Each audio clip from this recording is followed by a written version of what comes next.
검찰 정상화법에 대해서 자꾸 뭐 여러 가지 얘기들 하시고 뭐 위헌이다 아니다 이런 얘기까지 하시는데요.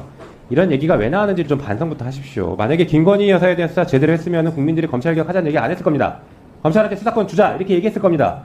얼마나 지금 엉망진창으로 수사를 하니까 누구는 봐주고 힘 있으면 다 봐주고 꼬리 내리고 그러고 있으니까 수사권 뺏자, 수사권 정상화시키자 이런 얘기 하는 거 아닙니까? 변호사님, 그 오랫동안 특활비 관련해서 소송을 진행하셨어요. 네. 예, 자료 한번 보시죠. 보니까 심우정 후보자가 서울 동부지검장일 때 특활비가 일주 평균 272만 원 썼습니다. 그런데 2021년 추석 이때 일주일 동안 1160만 원, 약 4.2배 씁니다. 그리고 2022년 설날 일주 동안 1350만 원, 약 5배 했습니다. 그리고 2021년 연말에는 636만 원으로 2.3배를 쓰고 있습니다.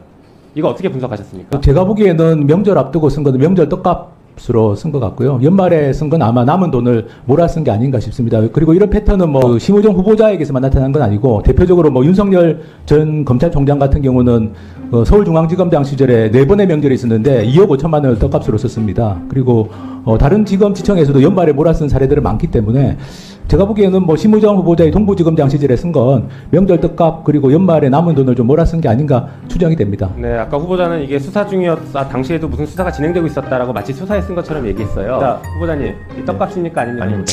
떡값 아니에요? 예. 네, 답변 들으셨죠? 어떻게 보십니까? 그 기획재정부 지침에 따르면 특수활동비는 그 필요한 때 특수활동을 실제 수행하는 자에게 지급하도록 되어 있습니다. 그러면 명절을 앞두고 갑자기 특수활동이 집중될 리가 없고 1,350만 원을 쓴 그 2022년 1월 같은 경우는 28명에게 이렇게 특활비가 지급된 걸로 나오는데 28명이 특수활동을 실제 수행했을 리가 명절을 앞두고 그럴 리는 없다고 생각해서 저는 솔직하게 그냥 명절 떡값으로 썼다라고 인정하시는 게 좀 좋지 않을까, 국민들에 대한 예의가 아닐까 싶습니다. 일단 그 검찰 특수활동비 자료 같은 경우에는 제가 확인한 자료가 지금까지 공개받은 자료 전체 확인한 게 6만 장 정도 되는데 6만 장 중에서 집행 내역을 좀 구체적으로 가리지 않은, 그러니까 검찰에서 실수로 가리지 않은 자료가 한 0.2%, 한 100장 정도가 됩니다. 100장은 이제 특수활동비를 어디다 좀 썼는지 구체적으로 알 수 있는 증거들이죠. 직접적인 증거들입니다.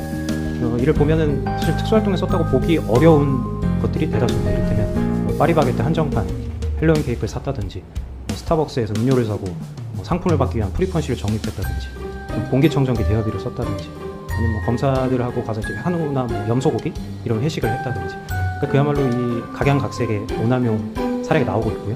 그럼 반대로 얘기했을 때 0.2%를 제외한 99.8%의 집행 내역이 실제로 공개된다면 어떨까요? 아마 그 결과는 모두가 상상하는 것 이상의 오남용 부정사용 실태가 드러날 것으로 보입니다.